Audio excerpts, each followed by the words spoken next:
So OsmoFlow is this new product that kind of came out this year. So a couple years ago, when Darren and John and the Redox team came out, put a meeting on for our growers, and one of the things that we seen early on, and part of why Green Key got started, was how do we deal with all this manure application that happens in our area. And what we're, kind of alluding to what I had said earlier is, so we've got, a problem with soluble calcium. We have a problem with soluble phos, even though we can have phosphorus numbers 150, 200, 250 part per million in the soil.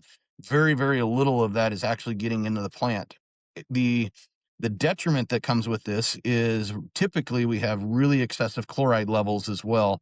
And so chloride and phosphorus are a direct competition for uptake in the plant. And so when we have low phosphorus solubility to begin with, and we have this excess chloride piece that is also putting further pressure on phosphorus, we said with all of our manure history, we have to have something to combat this problem. And how do we work with manure? We've got guys that have some ideas, but we don't have any sure sound agronomy, I would say. And so when we talked with Darren and John and stuff, we said we have to come and tackle this manure history problem that we have. And so OsmoFlow it's a combination of products, right? So it was used a lot for just a soil amendment piece. Well, they added in a new piece into this to directly go after the chloride piece. So chlorides are regulated at the root tip by aquaporins and calcium. And the higher our soluble calcium piece is with the aquaporin allows what is uptake through the root tips. And typically when we have excess chlorides in our soil, those floodgates are kind of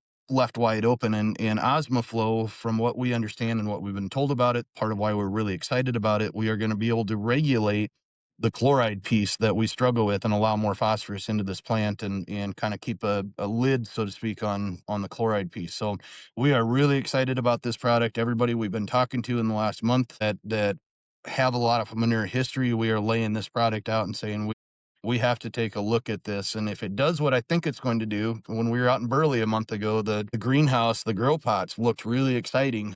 And I thought, if we can see this side of a response out here in plants, if chloride is really this big of an issue and sodium is this big of an issue out here, that like we think it's going to be, this is going to be a game changer for our manure guys.